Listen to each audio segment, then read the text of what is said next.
4 బ్రేకప్లకి reason same reason లేదు, 4 breakups అని కాదు. I think my biggest breakup was after Bigg Boss only. అంటే longest I dated someone. చిన్నప్పుడు ఒక లవ్ స్టోరీ ఉంటది కదా, దాని కౌంట్ లెక్కల్లో అలా కాదు. చిన్నప్పుడు కాకుండా అయితే నిజం చెప్పాలంటే 3 love stories. This is my third one. చిన్నప్పుడు ఏం తెలియని ఏజ్ లో ఒకటి, దాని తర్వాత second one was the biggest, longest 6 years 5 years చేసి ఆల్మోస్ట్ పెళ్లి చేసుకుందామని అనుకుని, దాని తర్వాత వాళ్ళు మళ్ళీ నాకు ఒకటే ఒక ప్రాబ్లం శివ, నా క్యారెక్టర్ ని హనుమంతుడు టైప్ లో నేను చింపేసి ఎలా చూపించగలుగుతాను జనాలకి అనేది ఈజ్ అ వెరీ, నాకు ఎందుకు ఏడుపు కోపం ఎందుకు వస్తాయంటే చూపించలేము మనం. నా అకౌంట్ స్టేట్మెంట్స్ చూపిస్తాను, నేనేం చేయలేదని ప్రామిస్ చేస్తాను తప్ప నువ్వు రామ్ గోపాల్ వర్మతో పనిచేసావు, నువ్వేం చేసుండవా, ఇలాంటి క్వశ్చన్స్ రాగానే యు గెట్ సో యాంగ్రీ. నీ లోపల ఉన్న ఒక అమ్మోరు తల్లి లేస్తుంది. సో నా అమ్మోరు లేవంగానే వెంటనే again not dating anyone, not seeing anyone. ఇప్పుడు మన తెలుగులోనే అయితే తెలుగు వాళ్ళ అబ్బాయిలని ఎవరినైనా నార్మల్ డేట్ చేయాలన్నా లవ్ చేయాలన్నా సేమ్ పాయింట్ వస్తుంది 100%. తెలుగు అమ్మాయి, నేను తెలుగు అమ్మాయినే కానీ ఒక తెలుగు ఫ్యామిలీ నన్ను యాక్సెప్ట్ చేయాలి అంటే దే కాన్. ఎందుకంటే నాలా మాట్లాడి, నాలా బట్టలు వేసుకొని, నాలా ఉన్న వాళ్ళని I think they have a judgement towards. బట్టల వల్ల, నోరు వల్ల అండ్ ధైర్యం వల్ల. అమ్మాయిలకి ఇంత ధైర్యం ఉంటే I think is not a good thing in our society. నువ్వు చెప్పు ఇంకొక లైక్ ఒక ఇప్పుడు చెప్తాను ఒక 10 పేర్లు చెప్పమంటే 20 ఏళ్ళు 20 years ago tell me 1 more actors who can talk like this or who was dealing with stuff like this. హిందీలో ఉన్నారు చాలా మంది, హిందీలో చాలా మంది. ఎగ్జాక్ట్లీ అదే ఓపెన్నెస్ నాకు చిన్నప్పటి నుంచి ఇక్కడ ఉంది. ఎందుకంటే నేను సగం నార్త్ ఇండియాలో పెరిగాను, సగం సౌత్ ఇండియాలో పెరిగాను.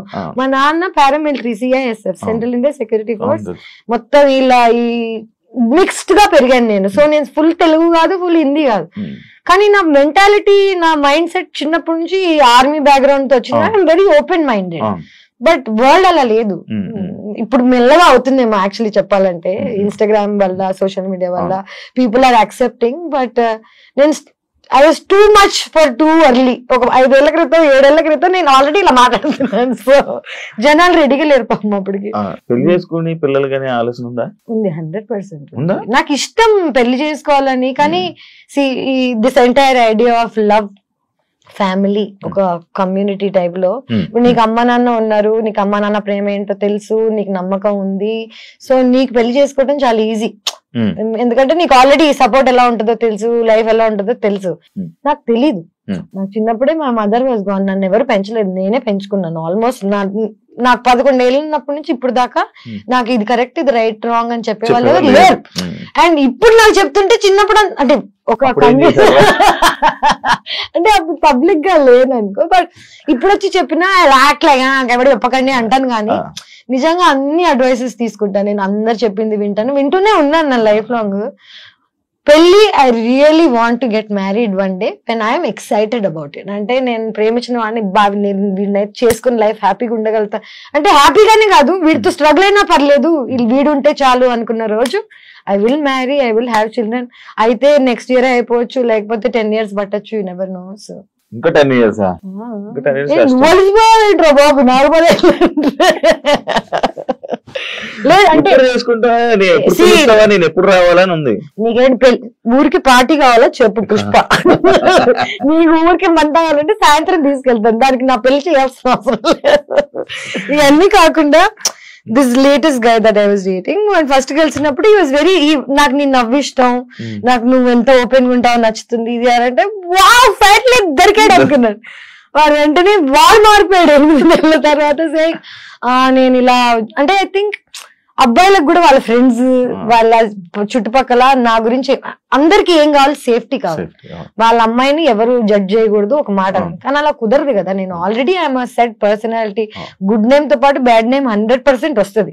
నాకు లక్కీగా బ్యాడ్ నేమ్ ఎక్కువ కాబట్టి పీపుల్ ఆర్ స్కేర్డ్. అండ్ ఇవన్నీ దాటి నన్ను ఎవరైనా ప్రేమించగలిగితే, యాక్చువల్లీ ఇవన్నీ దాటి నన్ను వాడు ప్రేమించగలిగితే పెళ్లి చేసుకుంటాను. ఇంకెవరు ప్రేమించిన హార్ట్ కి నచ్చిన వాళ్ళని చేసుకోకుండా నేను ఇంకా ఏ రీజన్ కి చేసుకున్నా 2 weeks 3 weeks కన్నా నాకు తెలుసు కదా నా గురించి. కాదు నాకు నార్మల్ గా అడగారు. నేను తేజు తేజు అని పిలుస్తాను, ఎందుకంటే నాకు అలవాటు హౌస్ అది ఫస్ట్ వాళ్ళు ఎవరు అడిగాడు, నాకేమో ప్రాబ్లం చెప్తున్నాను. నీకు ఎంత దూరం ఉన్నా వినిపిస్తాయా, లేకపోతే నువ్వు ఎలా? నాకు నేను 2 నెలలు తక్కువ పిల్లని, నెల తక్కువ వాళ్ళు అంటారు కదా, నాకు 2 నెలలు తక్కువ, 7 నెలలకు పుట్టాను నేను. సో నా ఫోర్ హెడ్ వాట్ ఎవర్ ఇంత ఉండేది, ట్రాన్స్ప్లాంట్ చేసిన, వీటన్నిటికి రీజన్స్ ఏంటంటే ప్రీమచ్యూర్ గా పుట్టాను నేను. సో ప్రీమచ్యూర్ గా పుట్టిన వాళ్ళకి జనరల్ గా మూగ వాళ్ళకి లేకపోతే చెవిటి వాళ్ళకి వేరే సెన్సెస్ ఎక్కువ ఉంటాయి. నాకు ఇంట్యూషన్ ఎక్కువ, నాకు దూరం వరకు వినిపిస్తాయి తెలుసా, యూ వోంట్ బిలీవ్ ఇట్. నేను ఇక్కడ కూర్చుని ఉన్నాను అనుకో, పార్క్ లో ఎవడైనా ఏదో మూలలో మాట్లాడుకుంటుంటే వాడు ఏం మాట్లాడుతున్నా నాకు వినిపిస్తుంది. ఇది కర్మ అనుకోవచ్చు, అంటే it's not a good thing.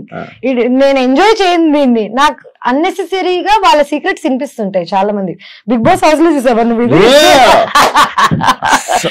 Actually it's called clairvoyance. It's like a term. మనకి చెవులకి వినిపిస్తుంది, మైండ్ కి కనిపిస్తుంది కదా, ఈ రెండిటికి స్కానర్ ఆర్ వాట్ ఎవర్ ఏది ఉంటుందో అది నాకు ఎక్కువ, ఆ స్కానింగ్ ఎక్కువ, దూరం దూరం వరకు ఐ కెన్ హియర్. అదే అంటే నేను వాళ్ళు అక్కడెక్కడో మాట్లాడాను, నువ్వేమో వాళ్ళు అక్కడెక్కడో బెడ్రూమ్ లో కూర్చుంటావు, నేనేమో ఇక్కడ మాట్లాడింది ఫోకస్. ఆ మిర్రర్ లో నీ లిప్ సింక్ చూసి నేను చెప్పానని అన్నావు. లిప్ సింక్ చూసి చెప్పగలుగుతాను. ఇవన్నీ కాకుండా నేను హడావిడిగా ఉంటాను కదా, లోపల చాలా సెంటర్ లో ఉంటా అనమాట.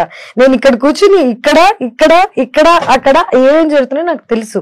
ఇవన్నీ నేను కావాలని తెలుసుకున్నావు కాదు, నాకు ఆటోమేటిక్ గా తెలిసిపోతాయి అంతే.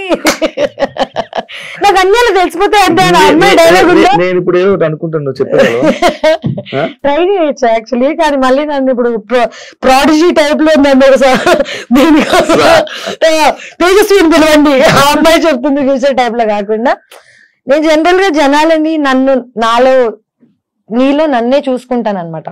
సో నా ఈజీ ఫర్ మీ, నువ్వేం ఆలోచిస్తున్నావు, నువ్వు ఏ సిచ్యువేషన్ లో ఉన్నావు. బిగ్ బాస్ లో ఏంటి అందరు కకృతి కాదు కదా, ఎవడేం ఆలోచిస్తున్నాడు తెలుస్తుంది మనకు ఆల్రెడీ, ఎవడేం ప్లాన్ చేస్తున్నాడు. సో ఒక ఆ ఐడియా ఉన్నప్పుడు ఈజీ టు అండర్స్టాండ్. బట్ ఇప్పుడు ట్రై పర్లేదు, కెన్ ట్రై. ఏదో సాక్షి అన్నో తెలియదు,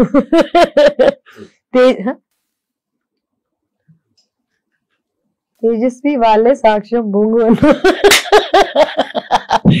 లేదు, ఇప్పుడు నువ్వు బాగా లిప్ యూజ్ చేయకుండా మాట్లాడడం నేర్చుకున్నట్టున్నావు. అక్కడ ఏంటి తెలుసా, అక్కడ కుక్ ఎమోషన్ లో చెప్పేసాడు. లేదు అంటే ఎంత టాలెంట్ అయిన what ever, time to time. Ice cream వల్లే తేజుకి ఎఫెక్ట్ అయ్యిందంటే యాక్సెప్ట్ చేస్తారా? నేను ఏది యాక్సెప్ట్ చేయను ఫస్ట్ ఆఫ్ ఆల్. ఎందుకంటే ఇదంతా జనాల పర్సెప్షన్. ఎవరికి నా అవసరం, నా ఏజ్, నా టైం, నా ఇన్నసెన్స్ తెలీదు. నీకు 21 years ఉండగా నువ్వు ఫస్ట్ మూవీ మహేష్ బాబు, వెంకటేష్, సమంత ఇంత పెద్ద క్రూతో చేసావు. Second movie heart attack, Spain కి వెళ్ళి షూట్ చేశాను. Third movie Kerintha.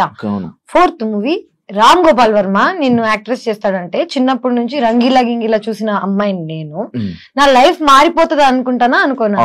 అది ఇలా మారుతుంది అనుకోలేదు. కానీ good or bad, it was an experience for me. And Ram Gopal Varma లాంటి మనిషితో పనిచేసి ఇంకా ఇన్ని సంవత్సరాలు నేను సర్వైవ్ అవుతున్నానంటే అది నా టాలెంట్ అనే చెప్పుకోవాలి. అండ్ ఆయన he was a genius at one point of time. ఇప్పుడు ఎవరు ఒప్పుకోరేమో because of whatever is happening. Social media అని కాదు, ఆయనే మారిపోయారు. ఆయన పర్సనాలిటీగా ఎవరికి తెలియనప్పుడు, డైరెక్టర్ గా తెలిసినప్పుడు ఎవ్రీబడి రెస్పెక్టెడ్ హిమ్. ఇప్పుడు ఆయన పర్సనాలిటీ బయటకు రాగానే nobody is respecting the work he's done, but his work is still the best work that there is. రక్త చరిత్ర, కొన్ని మూవీస్, శివ, నీ పేరు సో శివ ఇప్పటికీ their legendary movies. You fail అయినందుకు ఆర్టిస్ట్ అసలు యూజ్లెస్ అని అనుకోవడం తప్పు. నేనేమంటానంటే ఒకప్పుడు సక్సెస్ఫుల్ అయ్యాడు. అదే తేజస్వి 30 ఏళ్ల క్రితం పుట్టుండి రామ్ గోపాల్ వర్మతో పనిచేసి ఉంటే it would be a different story. నేను నవదీప్ ఇద్దరం వెళ్ళి we believed in him, we worked, didn't work out. Okay, కానీ నిజం చెప్పాలంటే నాకు నన్ను జడ్జ్ చేయడానికి 90% దట్ వాజ్ ద రీజన్. ఎందుకంటే ఆయన ఒక ఇది రిలీజ్ చేశాడు, నేను సినిమాలో న్యూడ్ అయ్యానని. ఒకవేళ సినిమాలో న్యూడ్ అయినా థియేటర్ లో వేయలేం కదా, సెన్సార్ కదా. జనాలకి న్యూడిటీ బట్టలు తిప్పేస్తున్నావు ఇట్లాంటివి నువ్వు చెప్తే వెంటనే సో ఇది రామ్ గోపాల్ వర్మ చిన్నప్పుడే క్యాచ్ చేశాడు. ఆయన ఏం చేశాడు, ఆయనకి జనాలను ఎలా షేక్ చేయాలో తెలుసు, ఆయన షేక్ చేశాడు.